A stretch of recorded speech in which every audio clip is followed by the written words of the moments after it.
O peso do mundo nas costas e várias marcas, cesáreas, cicatrizes e crises, luta diária. Para nós, punk é quem amamenta, enquanto enfrenta tanques, roupas sujas, vida sem amaciante. O sonho é um tempo em que as mulheres não tenham que ser tão fortes. Dizem que o puerpério é a Terceira Guerra Mundial, mas há quem diga que é o apocalipse. A minha convidada de hoje é enfermeira obstetra. O nome dela é Michele Medeiros, mas ela não é só uma enfermeira. Nós tivemos a sorte de encontrar a Mi no parto da minha irmã e me encantou. Eu fiquei encantada com a sensibilidade, com o profissionalismo, e quando eu estava lá dentro eu pensei, eu preciso conversar com essa mulher no nosso sofá. Ela tem muito para agregar no Muitas de Mim. Oi, Mi, tudo bem? Oi, Carol, tudo bem? Eu estou muito feliz que você está aqui. Quero te dizer que aqui é o nosso sofá, aqui é o lugar onde não tem julgamento e nem tabu, um lugar de troca e acolhimento. Eu queria que a gente começasse explicando o que é puerpério. Primeiramente, quero te agradecer pelo convite, né? Então, puerpério, a gente sempre começa a contar pós-parto. E eu sempre falo para gestante, né, que a fase mais difícil é o puerpério, que eu acho que a mulher enfrenta muitos desafios, né? É uma mudança para ela, para o marido, a rotina da casa, é um bebê que depende totalmente daquela mãe, e aí é fora a sociedade, né? Dando opiniões, falando, ai, não faz isso, ou faz aquilo, eu não amamentei, ou eu amamentei desse jeito, tá se fazendo errado. Eu acho que é a fase mais difícil, e muita mulher enfrenta essa fase com coragem e outras acabam tendo a depressão pós-parto. É nessa fase que várias mulheres entram em depressão pós-parto, não conseguem amamentar por muita cobrança das pessoas. Sim, e é um mundo novo, né, Mi? É um mundo totalmente diferente, porque a gente né? está construindo quando está ali 9 meses, mas depois que nasce que vem Eu sempre realmente... falo, quando nasce bebê, que está se formando uma família, né? Está se formando uma família. E a mulher, principalmente quando ela vira mãe, ela renasce. Ela se reformula. Tu vai notar, tá notando pela tua irmã, né? Ela deixa de ser quem ela é e ela vira outra pessoa. E cada vez, daqui 1 ano, 2, vai olhar para ela, nossa, ela cresceu mais ainda. Ela fica mais forte, porque a mulher ela já é forte, mas depois que ela vira mãe, ela fica mais forte. Eu acho que é a fase mais difícil. E qual é o tempo do puerpério? A gente fala até 40 dias, né? Mas tem psicólogas que falam... 6 semanas, então, mais ou menos. Tem psicólogas obstétricas que falam que a mulher fica até 2 anos no puerpério. Porque quem vira mãe, eu tenho um filho de 6 anos, até eu me reencontrar, sinceramente, voltar a ser a Michele demorou 3, 4 anos. Porque tudo em função do teu filho, né? Então, até tu voltar a ter um espaço para ti, demora. Então, o puerpério, a gente fala 40 dias, mas, na verdade, a mulher fica um tempão ainda nesse ritmo, né? Tu comentou sobre depressão pós-parto e eu estudei um pouco e vi que 20% das mulheres têm depressão pós-parto. Mas também existe o baby blues? Isso. Ou o blues puerperal? Blues puerperal, que é alteração hormonal, né? Isso. Mas algumas não se abrem, né? Passam pela depressão pós-parto, mas é difícil alguém vai te falar assim, eu tive depressão pós-parto. Ah, não assume? Não assumem, é difícil a aceitação Culpa. também. Que é julgamento, né? É culpa também, e às vezes o esposo, né? A rede de apoio também é o diferencial nesse momento. Então, às vezes elas não conseguem se reconhecer que estão precisando de ajuda, que elas precisam de ajuda. E qual é a diferença da depressão pós-parto para o baby blues? O baby blues, ele dá naquela fase inicial que elas estão, depois que vão para casa, tem aquela alteração da rotina, é alteração hormonal que acaba acontecendo. E a depressão pós-parto pode ser um pouquinho mais tardia, né? Que tem, às vezes a gente vai numa casa... Tá o marido chorando, a mulher chorando, todo mundo desesperado, e aí não tem rede de apoio, daí às vezes a mulher não quer pegar o bebê no colo, não quer amamentar. O blues puerperal, ele altera. Agora, a depressão pós-parto, elas não querem nem pegar o bebê. Ela é mais séria, tem um tipo de rejeição? Às vezes tem que entrar com medicação, com tratamento, e às vezes ela, meio que rejeita o bebê, como se aquele bebê tá atrapalhando a vida dela naquele momento, né? Mas não é isso. Claro. Mas muito desafiador tudo isso, É, bem desafiador, bem difícil. E hoje... com rede social. Eu queria que a gente conversasse um pouquinho, rede social vezes maternidade, que é um drama de muitas mulheres. Como eu falei, eu acompanhei, né, a gestação da minha irmã. E como, às vezes, era tóxico aquele lugar, né? E eu queria saber o quanto é benéfico ou maléfico todos os bombardeios de informação das redes sociais. Existem muitas opiniões disfarçadas de conselhos, que na verdade são apenas pessoas impondo as suas próprias experiências. Isso. E a gente sabe que cada experiência ela é única e particular, né? Meio que tu... Eu acho, a rede social hoje em dia, na verdade, está parecendo como se fosse uma revista, né? Tu vai lá e olha, ela tá super feliz, Sim. ganhou de parto normal, tudo bem, tá amamentando, mas... vai ver por trás, tá tudo desestruturado, né? Então, e fora o que tu posta, muitas pessoas vêm julgar, né? Porque eu não fiz desse jeito, eu fiz de tal forma. E é como tu falou, eles querem dar opinião, mas estão te julgando. E cada maternidade é única, cada mãe é única. Então, cada um cria o seu filho do seu jeito que é melhor. Cada mãe tem o seu perfil e não tem padrão. Não tem uma receita de bolo que tu vai seguir e vai falar... cuida desse jeito, dorme tal hora, amamenta tal hora. Cada família tem a sua rotina, cada bebê tem o seu perfil, né? Tipo, teu sobrinho tem um perfil, tem bebê que é bem chorão. Sim. Cada bebê tem o seu jeitinho. Então, eles ficam muito rotulando e daí falam, eu fiz isso com meu filho, deu tudo certo. Não faz isso porque vai dar errado. Mas não é assim. E eu acho que a rede social é muito isso, né? Tipo, tu vai olhando, parece uma revista que é tudo lindo e maravilhoso, mas por trás... tá totalmente diferente. E aí os dois lados, porque tem a romantização da maternidade, que são mulheres altamente privilegiadas, que têm vida que a gente sabe que na realidade é muito difícil, né? Que é a mulher que é dona de casa, é a mulher que trabalha fora, que não tem todos os privilégios do que muitas mostram na internet. Mas também tem a demonização, né? Que é trazendo um lado muito negativo da maternidade, que é interessante falar, mas que assusta muitas mães, né? A Isa comenta comigo assim, que ela fala, parei de ver, porque assim...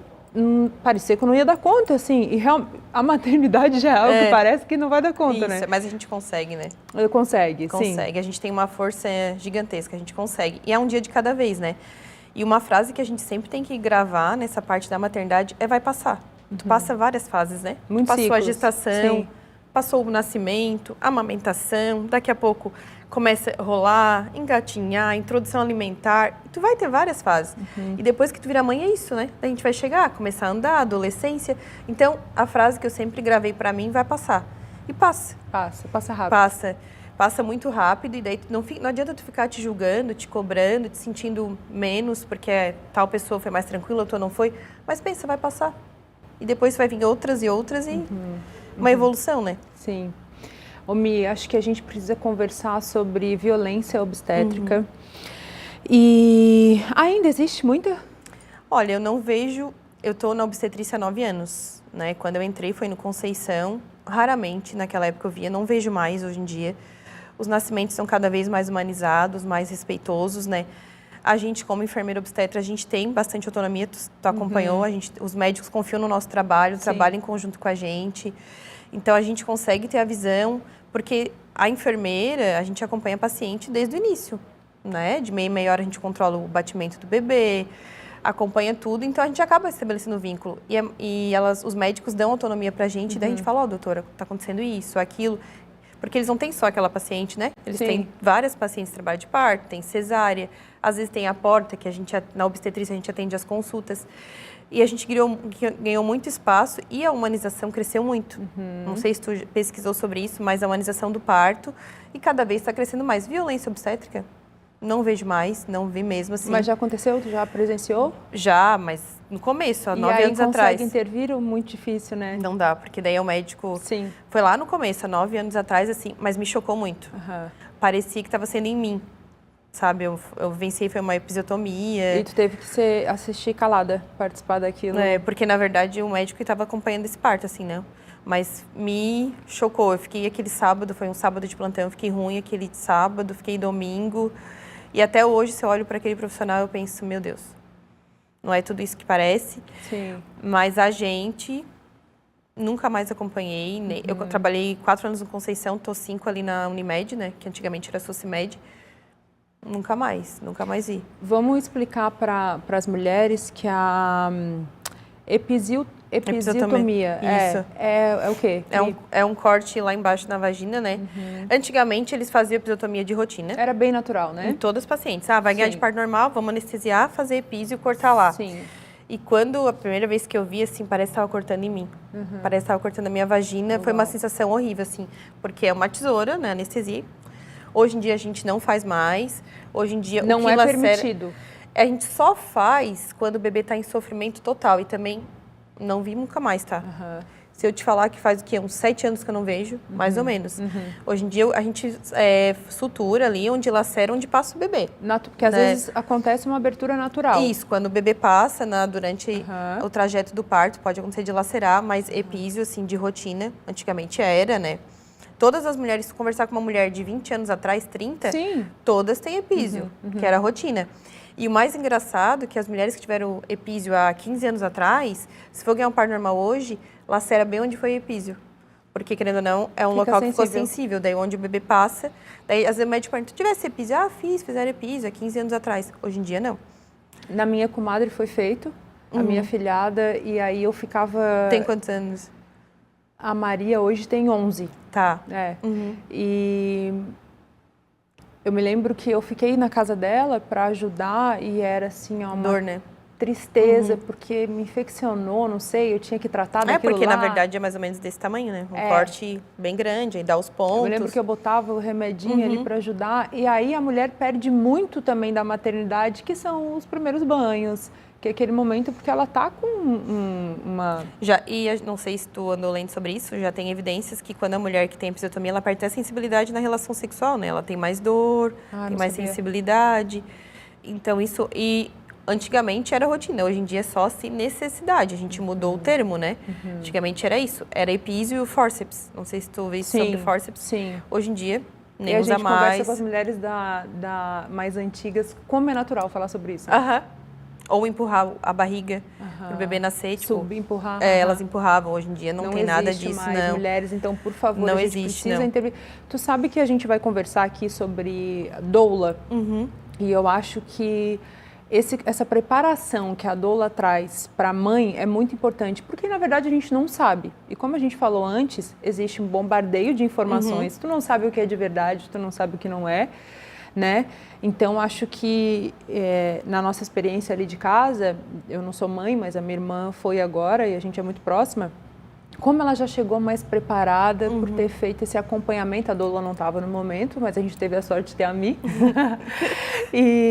Mas ela preparou muito e falou isso tudo. Inclusive, preparou o meu cunhado a falar, olha só, isso é permitido, isso não é lance de tempo de cortar o cordão umbilical, né, que é 3 segundos. De ficar pulsando.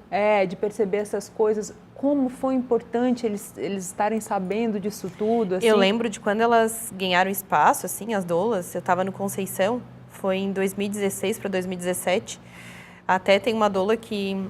Eu não me lembro dessa situação. Daí um dia ela falou para mim que às vezes a paciente está em trabalho de parto e vira cesárea, né? Vira cesárea de urgência ou a evolução da dilatação não evolui. E aí o médico não queria deixar ela assistir a cesárea. Eu falei, não, ela vai assistir, ela tem direito, porque a gente sabe que tem direito. Só que eu não lembro, ela falou pra mim um dia, ela disse, Michelle, eu lembro que tu ainda falou pro médico, não, ela vai assistir a cesárea. E daí ela ficou assistindo do vidrinho, que eles não deixavam. Hoje em dia a doula entra na sala de cesárea, fica junto com a paciente, porque elas foram ganhando espaço, né? E querendo ou não, elas trazem informação para a paciente, como tu falou, ela orienta o que pode, o que não pode, né? O que é aceitável, o que não é naquele momento, muito até onde é o limite. Né? O momento mais vulnerável da nossa vida. E acaba que elas têm bastante abertura com a gente, com as enfermeiras, né? Então, elas já conhecem todas, elas conhecem as que trabalham no Conceição e ali na Unimed. E elas sempre mandam uma mensagem para nós, Mi, tá de plantão, ou tal pessoa tá de plantão. Ou perguntar, minha paciente está aí, mas eu não fui. Daí a gente sempre conversa, a gente tem essa dinâmica, é bem bom, a confiança, né? Que, querendo ou não, é uma equipe. E facilita bastante o trabalho de vocês, quando a mulher chega lá sabendo quando a o mulher, que fazer, ela né? tá empoderada, é diferente da mulher que não tem orientação, né? Porque a mulher que não tem orientação, ela entra em desespero. Porque é uma dor, dizem que é horrível. É desesperador. Elas desesperam, gritam, choram, não quero mais. Quando ela não tem orientação, é um desespero. Agora, quando elas já vêm orientadas, prepararam o corpo, é mais fácil. É muito mais fácil, né? E tu já viu algum embate de doula com médico? Nunca vi, assim, de discussão, assim. Eles tentam manter a classe, né? Mas nunca vi, assim. Nunca porque a doula daí, como já não tem relação com o hospital, né? Porque ela acaba não sendo funcionária dali, ela na verdade, ela é contratada pela paciente, né? Pela paciente, exatamente. Ela tem mais liberdade, às vezes, até de... Isso. Mas que bom. Mas elas ganharam espaço, assim, elas começaram a ganhar, mudou bastante. De quando foi lá, 2016 para 2017 a hoje, evoluiu muito. Romi, me conta a sensação de fazer um parto, de trazer vida a esse mundo. Então, como é que eu vou te decifrar isso, né? Como eu tô há 9 anos nessa área, né? Eu comecei, assim, gostar, porque eu morei em Brusque, trabalhei em Brusque, né? Em 2011. Daí lá tinha uma equipe que acompanhava parto, um médico humanizado, ele acompanhava parto no quarto. E eu trabalhava no centro cirúrgico. Aquilo lá, tipo, me deslumbrou, assim, eu achei a coisa linda, né? Aí ele era o médico, a enfermeira NEL, a enfermeira obstétrica, né? E tinha o pediatra. Era uma equipe. E aí, quando eles pediam as coisas, eu levava, eu sempre pensava, nossa, que legal, né? Daí eu comecei a pesquisar. Quero, tipo, de enfermeira obstetra. Aí comecei a pós. Os primeiros partos que a gente assistiu, que na minha faculdade, eu fiz aqui na Unisul, a minha graduação, a gente assistiu pouco parto. Em 2004, 2005, era só cesárea. Hoje em dia a gente tem mais partos, mas antigamente era muita cesárea. Sim, o conhecimento que trouxe essa abertura, né? Se eu assisti, eu acho que eu não assisti nenhum parto no meu estágio da faculdade. Eu comecei a conhecer quando eu comecei a trabalhar. Aí comecei a pós, daí o estágio de obstetrícia eu fiz lá em São Paulo, numa casa de parto. Só que quando tu, como é que eu vou te falar? Quando tu traz uma vida, né? Na verdade, tu tá vendo uma família se formar. Tu tá vendo todo dia, tu vê família se formar. É um dom muito importante, assim, uma responsabilidade gigantesca, é bem especial, assim. E já quando tu olha... Eu? Não. Teve alguns que eu choro, assim, tem alguns que eu choro junto, ó, meu olho enche de lágrima, às vezes depois passa. Tem alguns que corre a lágrima, dependendo do momento. Só que marca, né? Marca bastante. Tipo, quando eu trabalhei no Conceição, teve um casal que quando eu cheguei para trabalhar, minha chefe falou para mim, né? Michele, eles não querem enterrar o bebê, porque era um bebê de 24 semanas cheio de óbito. Não querem enterrar o bebê. Participou da cesárea de um... Tava ali tirando. Eles induzem para parto, né? Quando o bebê vai a óbito dentro, eles induzem para parto, para não fazer cesariana. Daí o bebê nasceu, eles não queriam enterrar porque não queriam aceitar, assim. Aí queriam doar para a Unisul, para fazer estudo. Daí eu conversei com eles e falei, todo bebê tem uma missão na vida daquela família, que depois eles iam voltar. Daí expliquei. Falei uma funerária que ele tem uma promessa que anjinhos ele enterra de graça, ele não cobra. Aí falei, daí ligaram para a funerária, ele veio e buscou. Passou um ano, eu estava grávida do Augusto, cheguei no plantão, tinha uma paciente no expulsivo, tipo, na fase final. Eu pegava 1 da tarde. Guria, quando eu cheguei naquele lá no Conceição, era 6 camas, assim, 3 de um lado e 2... Cheguei lá, daí eu olhei para aquele homem, eu disse, eu conheço ele. Daí nasceu dele assim, tu lembra da gente? Eu disse, sabe, vocês não são estranhos. Então é aquele casal que perdeu o bebê há 1 ano, a gente tá aqui. Eu disse, nossa, e tipo, nasceu de parto. Tem histórias que marcam, como eu te falei. Aquela lá eu chorei. Eu chorei. Depois eles falaram, me deram uma rosa. Daí eu tava grávida, né? Chorei mais ainda. Mas como a gente marca na vida das pessoas, é como tu falou. Tu me conheceu no nascimento do teu sobrinho, mas a gente marca sem saber, né? Só que eu sempre gosto de tratar como eu gostaria de ser tratada, assim, de acolher, de escutar, de respeitar, de deixar vocês tendo liberdade naquele momento, né? Privacidade também, que às vezes ficar em cima de vocês também é meio chato. Então eu gosto de fazer isso. Só que quando vem aquela vida, assim, marca bastante. E hoje também já faz com muito mais naturalidade, porque quantos partos tu já fez? Não, eu contava antigamente, eu não conto mais. Eu contava lá no começo, agora nem sei mais. Não sei, assim. E com todo respeito aos médicos, né, mas eu estava no parto da minha irmã, presenciei, fiquei ali o tempo todo, que foi um parto normal. É parto normal ou natural que usa? Tem gente que fala parto natural ou parto normal humanizado. Diz que normal não é, né? Todo mundo fala que não é, né? Que a dor é horrível. É natural. Mas enfim, foi um parto natural da minha irmã e a Mi que fez o parto todo. Assim, então foi isso, um médico querido também. Mas ela teve a sensibilidade de quando a Isa queria pedir analgesia, né, com 8 dedos e meio de dilatação, assim, que a mulher já passou do limite, né? Há muito tempo. E a Mi veio, fez todo aquele acolhimento que faz tudo acontecer ali, porque tu entra em desespero, tu desiste do parto, né, e faz de uma vez, que deve ser uma dor absurda, a gente só imagina. E eu acho que essa sensibilidade e profissionalismo muda tudo, que às vezes as pessoas no automático já não fazem mais, né? Sei lá, fazendo isso, fala, se não quer, então é que a gente sabe, a analgesia, ela ajuda sim, mas a gente sabe, quando a paciente está na fase final, ela pode parar total o trabalho de parto, né? E a evolução estava sendo muito rápida. E querendo ou não, a rede de apoio naquele momento, tu e o esposo dela, faz total diferença. Tu imagina se fosse uma rede de apoio desesperada. Ai, moça, ela tá sofrendo, pelo amor... A gente escuta isso, pelo amor de Deus, não sei o quê. A gente escuta? Já escuta até, vou te processar, vou chamar meu advogado. Não, a minha irmã, minha mãe, se tivesse ido, era essa pessoa. Ela quer falar isso. Com certeza. Então, ainda bem. E daí a gente pega... tem que ser nela. A gente escuta por um lado, sai pelo outro, a gente respira. Depois que nasce, eles pedem desculpa. Ai, desculpa. Sim. Ai, obrigada, não sei o quê. Porque a gente sabe que vai passar. Não, e tu não aguenta ver, assim, é muito difícil. Eu, como irmã mais velha, tá ali assistindo a minha irmã naquele momento tão vulnerável e lindo, porque ela queria que aquilo acontecesse, se preparou 9 meses para aquilo. Mas ficou centrada, né? Sim, fiquei ali, conversava na hora que podia, aperta a mão da mana, né? Eu dizia, mas assim, na hora da expulsão mesmo, na hora que o bagulho fica doido, ali é difícil. Eu acho que se fosse um pouquinho mais, eu não ia aguentar ficar ali, não. Assim, sério? Porque... Não, mas... Que loucura, Deu né? tudo certo, mas ficou centrada, tu não entrou em desespero. Não, fiz a minha parte. E o Arthur, que é o marido da Isabela, estava muito preparado, né? Ela falou, a doula falou assim, ó, ela vai querer desistir, porque todas querem em algum momento. E aí a hora que a gente entra... Tem mulher que bate no marido, tem mulher que morde. Ai, guria, tem tudo, acontece tudo, assim. Só que a gente tá muito acostumado, né? Sim. O grito a gente tá acostumado. Ou fazer o cocô que elas não querem fazer, se segurar. Ai, é normal acontecer? É normal, porque a cabeça pressiona o ânus, né? Daí é muito normal fazer cocô. A gente sempre fala, a cada 10, 8 faz. Então a gente tá super acostumado. Ah, cada 10, 8 faz. E naquele momento não tem constrangimento, né? É uma preocupação mais de antes do que na hora, às vezes a gente né? sai da sala de parto e alguém fala, mas ela gritou. Eu falei, sério? Não notei, porque a gente tá tão acostumado, é tão comum, que eu tô ali e parece que eu não tô, entendeu? Não sei se, tu notou, eu não fico em desespero, eu fico tranquila e vai. Não, e ela ficou quietinha o tempo todo, foi na hora da expulsão mesmo, né? Mas é normal. Tem umas que gritam desde o começo, é normal.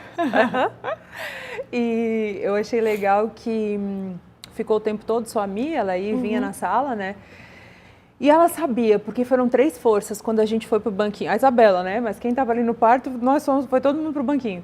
Quando foi pro banquinho, ela fez uma primeira força, não veio, e aí tu avisou a outra menina e falou assim, ó, pode chamar os médicos, né? Porque agora vai vir. E foi, dito e feito. Eu falei, meu Deus, sabe por que ela não mandou antes? Eles virem para nascer essa criança. É que a gente sabe o momento certo, né? Exatamente, e foi assim, muito lindo. Então eu falei que o médico só foi assistir, quem fez o parto foi a mim mesmo. Eles confiam bastante no nosso trabalho. Exato, né? Lindo também da parte deles. A gente sente bastante segurança assim, com eles dão bastante autonomia.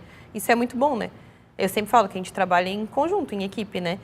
E agora, eu acompanho parto também com a doutora Ângela, com outros médicos, e a gente tem essa autonomia de falar, doutora, ó, tá com tantos centímetros, tá assim, desse jeito, eles confiam na gente. Sim. Isso é muito bom. Legal.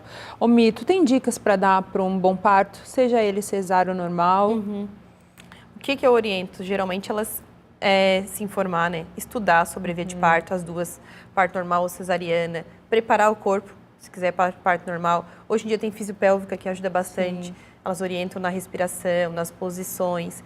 Dá para fazer pilates, exercício físico. Se quer a cesariana, se informar sobre os riscos, né? Os tipos de anestesia, como funciona. Eu acho que a informação é total diferença. E quando tu começar um pré-natal, já também o teu médico ser aberto a isso, né? A tirar tuas dúvidas. Se tu tiver alguma coisa durante e quiser mudar a via de parto, ele também está aberto para te respeitar. Eu acho que isso é total diferença. Se tu quer um parto normal, tu pode procurar uma enfermeira obstetra, pode procurar uma doula, que hoje em dia eles vão acompanhar e tu vai ter aquela profissional que vai estar do teu lado desde o início até o final, né? Até o final. Então, vai ter uma pessoa de segurança, né? Eu sempre acompanho que a Fernanda, ela faz eu acompanho o parto dela, né? Eu fui lá na doutora Fernanda, ela falou, fiz, a minha maravilhosa também. A Fê eu conheço de infância, a gente estudava junto no jardim, assim. E aí, quando foi, ela me falou, meu outro parto foi em Floripa, nananã. Daí eu disse, tá, ô Fê, como é que é o meu? Eu quero assim, daí quando nasceu, eu falei pra ela, Fê, foi teu parto dos sonhos? Foi em mim, meu parto dos sonhos. Por quê? Ela teve a equipe dela, né? Sim. Teve a enfermeira dela, teve a doula, teve a médica, então foi do jeito que ela sonhou. Sim. Pode acontecer do jeito que tu sonhar com a equipe, como foi a tua irmã? Pode, mas se tu tiver quanto mais preparado, melhor, né? Pra ter a tua equipe, é muito lindo isso. A gente marca a vida delas sem saber, né? Porque a gente tá fazendo o que a gente gosta. Então, eu amo o que eu faço. Então, eu faço de coração. Isso é maravilhoso, assim. Mi, qual os benefícios do parto normal? Os benefícios do parto normal é o pós-parto, né?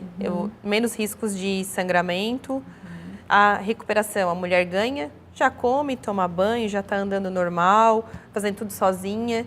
A cesariana, geralmente, tu fica dependente uns 10 dias de alguém, porque tu vai ter bastante dor no corte. O sangramento pode ter mais sangramento durante o procedimento. O parto normal é como se tu nasceu aqui, tu já tá vivendo normal daqui 2 minutos. Não sei se tu notou. Sim, imagina. E a cesariana, não. Tu vai ficar junta, anestesiada. Levanta, busca, tudo. Não, tu faz tudo Isabela sozinha, chegou, né? Não precisa de ninguém. E a cesariana, tu fica dependente de alguém. Esse é o diferencial dos dois. E tem benefícios para o bebê também? O benefício do parto normal para o bebê é que o bebê vai nascer quando estiver pronto para nascer, né? Ele vai dar sinal. Ou rompeu a bolsa, ou entrou em trabalho de parto, então é menos risco de ele ir para uma UTI neo. A cesariana, quando é cesariana agendada eletiva, geralmente eles agendam com 39 semanas. Mas também tem pacientes que esperam o bebê dar sinal para fazer cesariana.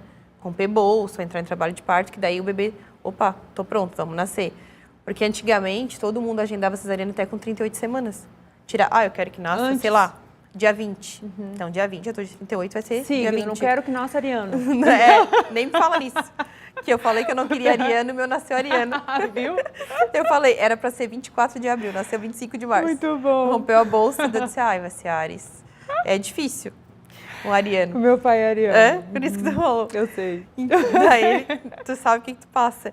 Então, antigamente era isso, ele escolhia o dia, o horário, ou se falava muito, você já ouviu falar sobre isso, tipo, principalmente Floripa, cidades maiores, vamos fazer cesárea sábado, domingo tem menos trânsito, era assim também. Ou final de ano para o médico viajar, hoje em dia já não tem isso. Algumas coisas evoluíram para melhor, graças a Deus. Então, bastante pacientes falam, eu não marquei a cesárea, porque eu vou esperar entrar em trabalho de parto, eu vou esperar romper a bolsa. Esse é o diferencial. Me acho legal a gente falar também de que tem muitas mulheres que se frustram, né? Porque tem todo um planejamento para um parto normal e o parto normal não é para todas, né? Para todas as mulheres. É que, na verdade, muitas se preparam, né, para o parto normal. Aí, durante a evolução do trajeto do parto, pode virar uma cesariana, né? Pode ser que o bebê, quando ele se encaixou na pelve, ele não se encaixou certinho, ou não evoluiu a dilatação, o colo não respondeu, ou deu uma bradicardia, que o batimento do bebê baixou, ou uma taquicardia, pode ser virar uma cesárea de urgência, ou líquido, né, da bolsa, semicônio, quando o bebê fez cocô na barriga. Então, tu sabe que o trajeto tu vai pensando num, mas pode ser vários. Só que sempre tem que lembrar para elas que o mais importante é o desfecho. Mamãe e bebê estarem bem. Sim. Independente da via, né? E que elas tentaram. Então é interessante para as mães se prepararem para tudo. Isso, Porque na verdade não depende da mulher, né? Não, a gente tem que ver se como é que o corpo vai para aquilo responder, que tu né? deseja, mas para não se frustrar, né? Porque e lembrar que o importante é ir embora com o bebê no colo, né? A mãe e o bebê bem, né? Com certeza. Independente do trajeto, o desfecho. Exaustão maternal e rede de apoio. Então, a parte da exaustão acontece bastante, né? Por isso que eu falei que a rede de apoio faz total diferença. E por isso que muitas acabam tendo depressão pós-parto, entrando nessa fase do blues puerperal. A rede de apoio é total diferença, desde a hora do nascimento até a hora que chega em casa. Não é alguém para cuidar do bebê, mas que faça uma comida, que lave uma roupa, ou que limpe a casa, que esteja ali, porque nesse momento tu esquece de ti, tu esquece de comer, tu esquece de tomar banho, tu esquece de dormir. E aí, se tiver alguém para lembrar, vamos comer agora, Carol, tá? Vamos comer alguma coisa, ou tomar água. Essa rede de apoio, nesse início, pelo menos os primeiros 10, 15 dias até a mulher. Porque quando a mulher vai para casa, ainda vai acontecer a pojadura, né? Que é a descida do leite. Quando o peito enche, muda lá pelo 3º a 4º dia. Então, a mulher ainda está se adaptando com a amamentação, com os horários do bebê, aprende a trocar a fralda. Aí tem o banho. Então, a rede de apoio, às vezes é só a mãe e o pai, né? Mas tem gente que a mãe, às vezes, a avó ajuda, ou a tia, ou a madrinha mais precisa, a rede de apoio. E o carinho com a mulher, né? Respeitar ela. Porque o neném vira o grande, né, a atração principal do negócio e a mãe acaba ficando no momento... Então, o carinho para a mãe é muito... Um simples cuidado já faz uma diferença para a mãe, né? E lembrar, né, gente, que maridos... Pais, no caso, não ajudam, né? Porque quem ajuda é gente de fora. Marido é obrigação cuidar. Pai é obrigação. Não, o pai ajuda muito, meu marido ajuda. A gente tem até que trocar esse termo, porque não pode ser ajuda, sabe? Não, é obrigação, né? Eu falo isso dentro de casa também, como casal. Ai, meu marido me ajuda em casa. Não, ele não ajuda, a casa não é dele, é obrigação também. Então, acho que a gente tem que, aí conversando com mudar homens esses termos, também, né? mudar esses termos, porque o filho é nosso. Então, não é ajuda, é tua obrigação. O filho não foi feito sozinho, né? Foi só pela mulher, né? Foi pelo casal. Isso. Então, homens, a gente precisa ajudar mais, lógico, porque a gente sabe que o mamar é da mãe, né? Mas, sei lá, prepara comida, dá um carinho, compra sobremesa que gosta. Acho que tem formas, né, de se fazer presente. É que é como a gente falou, a sociedade ainda, ela julga muito, né? Ainda, então, esses termos é um que deveria mudar, porque é uma coisa muito antiga, né? Exatamente. Ah, que o marido ajuda. Não é ajudar, ele é o pai obrigação. ajuda, pega de vez em Mas é quando. uma coisa muito antiga, né? Exato. Desde quando a gente... porque o meu marido nunca... Tem uma mulher que fala, meu marido nunca me ajudou. Não é ajudar, é obrigação dele. Não é favor. Quem ajuda é a amiga, a mãe vem te ajudar. Às vezes a prima, a tia, alguma coisa assim. Isso, Exatamente. O marido não ajuda, gente. A obrigação do pai é fazer isso aí mesmo. E falando nesse momento de acolhimento, eu queria saber sobre visita pós-parto. Qual o tempo seria ideal e seguro, né, Mi? Não falando só do desconforto da mãe, mas também da saúde da criança que está ali, pouca imunidade. É que quando o bebê sai da maternidade, tem que fazer as vacinas, né? De rotina, né? A BCG e hepatite B. Geralmente a gente fala depois de fazer as vacinas, mas o certo é tu esperar. Eu, sinceramente, uns 15 a 20 dias. Por quê? A mulher está passando pela pojadura, mudança da rotina, o bebê está adaptação da amamentação, daí a mulher tem teste do pezinho, tem vacina, tem pediatra no 10º dia de vida do bebê, a mulher tem que ir no seu obstetra, mesmo que for parto ou cesárea, olhar. Então é muita coisa para ainda tu estar ali recebendo uma visita. E às vezes tem visita que vai passar a tarde toda na tua casa, né? Sim. É uma visita que tem que ser uma visita breve, não é para ir tomar café ou almoçar ou jantar. Não, a visita, inclusive, tem que trazer o café, né? E é uma coisa breve, assim, né? Bem rápida. Eu vou lá, ver o bebê, nada de ficar beijando a mão do bebê ou ficar beijando, passando as doenças, né? Se tiver resfriado, vai de máscara. Então, a gente tem que evitar. Os primeiros 15 dias, principalmente. Ô, Mi, quero saber a tua maternidade, agora pra gente ir encerrando. Como foi? Sempre foi um sonho ser mãe? Eu sonhava em ser mãe, mas não da forma que foi, né? Aconteceu, eu engravidei de um namorado que eu tive na adolescência.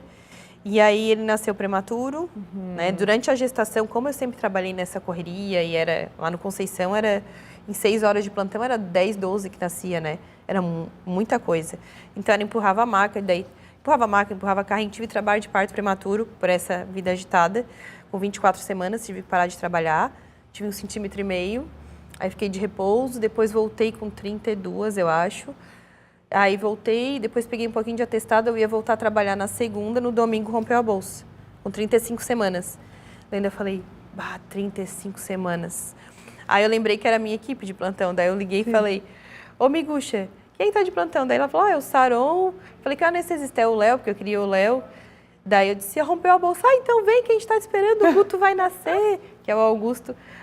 Daí eu liguei pra doutora Ângela, disse, Mi, tem certeza? Eu disse, doutora, não tenho dúvida que rompeu a bolsa. Eu fiz uma poça, assim, onde eu passava.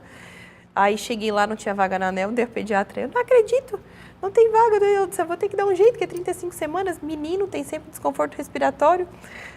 Aí, no fim, não rompeu às 8, esperei até no meio da tarde, não evoluiu, não tive dilatação, daí eu não queria induzir naquela época, isso há 6 anos atrás. Aí nasceu, foi para a ANEL, ficou 3 dias na ANEL. De cesárea? Tive hiperlactação, que é muita produção de leite, muito mesmo, eu doava bastante pro banco de leite. Aí o pai dele sumiu 40 dias, depois começou a vir, daí vinha um mês, sumia outro. Então, minha maternidade foi bem difícil, assim. Bem desafiadora. Mas graças a Deus eu não tive depressão pós-parto. Mas tu teve uma rede de apoio de família? Minha mãe e meu irmão. Bastante, assim. Minha mãe não amamentou, ela me olhava, ai, minha filha, se eu soubesse que amamentar era assim, eu não te apoiava. Porque, eu tinha muito. Então, ou eu amamentava e ordenhava, amamentava e ordenhava. Mas sofria de... Eu nunca tive fissura, nunca machucou. Mas eu não tinha mamilo, tive que usar o bico de silicone para ele poder sair da ANEL, porque só saía da ANEL se estivesse mamando. Mas eu só vivia na máquina de ordenha. E doava, cada vez que eu ia amamentar, eu tirava 200 ml, 250 de cada uma. Então, eu tirava 400, 500 a cada 3 horas. Aqueles potes de Nescafé que eles dão para doação, no Conceição, dava 750 ml. Uau! Daí eu calculava, né? Dava 1 litro e pouco por dia. Daí eu levava lá, e aí elas diziam, né? Ai, que bom, um monte de leite. Daí eu dizia para minha mãe, bom a bunda dela, né? Porque ela não sabe, porque eu vivia ordenhando. Sim. Eu ficava assim, ó. Às vezes, quando ele estava na ANEL, as enfermeiras iam me ajudar a ordenhar, porque eu estava exausta. Eu ordenhava, o peito enchia. Se eu não ordenhasse, daqui a pouco empedrava tudo. Eu entrava em desespero. E ele não pegava bem porque tu não tinha... Não tinha bico, daí tive que botar bico de silicone. Mas graças a Deus ele ganhava 1,5 kg por mês, mamou até o 6º mês, daí voltei a trabalhar, né? Daí acabou largando. E é muito importante o mamar, né? Isso, é bem importante. Mãe, ainda mais ele que nasceu materno. prematuro, né?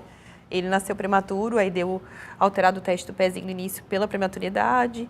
Aí o médico encaminhou para uma geneticista pediátrica, ela disse, olha, ele recuperou pela amamentação, porque tem todos os nutrientes que ele precisa, porque todo bebê, quando nasce 39 semanas, está tudo formado. O meu nasceu de 35, então o fígado, a função hepática não estava formada, deu alterado. Aí o pulmãozinho, ele ficou na anel. E a amamentação auxilia tudo isso. Não que a fórmula não tem nutrientes, mas a amamentação a gente sabe que tem completa. muito mais, é mais rica, né? Então eu insisti, foi assim, foi bem desafiador. Foi ali que eu realmente, poxa, agora eu amadureci. E a minha visão do nascimento mudou muito mais depois que eu virei mãe. Com certeza, né? Não ganhei de parto, não ganhei. Mas passei os obstáculos do puerpério que toda mãe passa. E graças a minha mãe e meu irmão, eu consegui, assim, superar. Foi indo pela rede de apoio. Daí a minha prima também, a madrinha dele. Daí, na época, meu filho nasceu 25 de março, no dia do aniversário da minha tia. E ela faleceu 2 meses depois. Faleceu dia 26 de maio. E ela é irmã do meu pai, ela dizia, já pensou se o Augusto nascer no meu aniversário de sua tia? Se nascer, vai ser prematuro. Pois nasceu, para marcar o aniversário dela. Depois ela faleceu. Mas aí, tipo, todo mundo me ajudou naquela fase, assim. Graças a eles, eu superei. E por força, assim, né? Sim, que lindo. Isso são só mulheres, né? E eu sempre falo para as pacientes, às vezes quando elas estão desesperadas, chorando, eu falo, eu não vou te contar a minha história, não é para mim achar, mas para te falar tudo que eu passei e que eu tô aqui. E passou. E tu vai conseguir. Sim. Tu vai, porque às vezes elas estão em desespero que não vão conseguir, não vai dar certo, mas se a gente trocar um pouco de experiência, quem sabe a gente alivia, né, aquele peso que tu tá naquele momento e tu começa a olhar de diferente, né? Porque às vezes tu tá só assim pensando, nossa, é muito difícil, eu não vou conseguir, mas tu vai conseguir. É de onde tá olhando, né? E quando a gente tá dentro da dor, quando a gente tá dentro do olho do furacão, realmente a gente não consegue ver de outra forma. Mi, eu quero encerrar esse episódio aqui falando que eu sou, todo mundo sabe que eu sou uma fã das mulheres, eu realmente torço, a minha vida é motivada pelo feminino, graças a Deus, muitas de mim estão me dando a oportunidade de conhecer histórias de outras mulheres, a gente trocar, trazer conhecimento, embasado na ciência realmente, na informação, né? E depois que eu vi um parto normal, a minha vida mudou e eu olho para as mulheres de outra forma, porque quando a gente assiste um parto, todos os partos são dignos, né? É que o parto normal, tu presencia todo o processo, né? Do quanto a mulher sustentou. Quanto a mulher é guerreira, né? Mas eu repito, ele é tão valioso quanto a cesárea, porque a maternidade é indiscutível, todos os nascimentos são respeitosos, todos os nascimentos são respeitosos e lindos e admiráveis.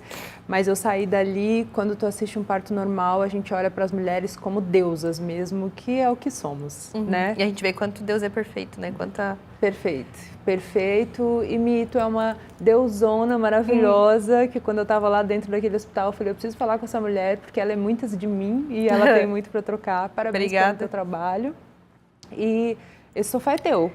Vamos voltar para trocar mais? Pode deixar. Fiquei até emocionada. É verdade, é de coração isso tudo. E fala para as pessoas tua rede social para te acompanhar, por favor. Agora eu fiquei emocionada.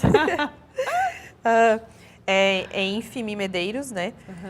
Mi com 2H. Na verdade, a minha rede social eu acabo botando sobre partos, amamentação, que eu acompanho também. Comecei a acompanhar faz 2 anos, eu faço atendimento domiciliar e acompanho parto no profissional dentro do hospital e também acompanho com os médicos, né?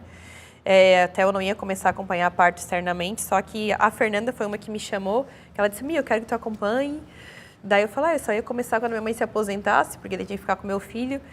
Daí a doutorante falou, Mi, tá na hora, vamos começar? Eu disse, então vamos. Daí comecei a dar fé e tô acompanhando, assim, todo mês eu tenho 2 pacientes, geralmente. Então, a gente tem que usar o nosso dom para ajudar as mulheres, né? Sim. Eu acho que é isso, e cada um tem a sua missão. Eu tenho certeza que eu estou na minha missão certa, que eu estou no local. Eu tenho certeza. Tá.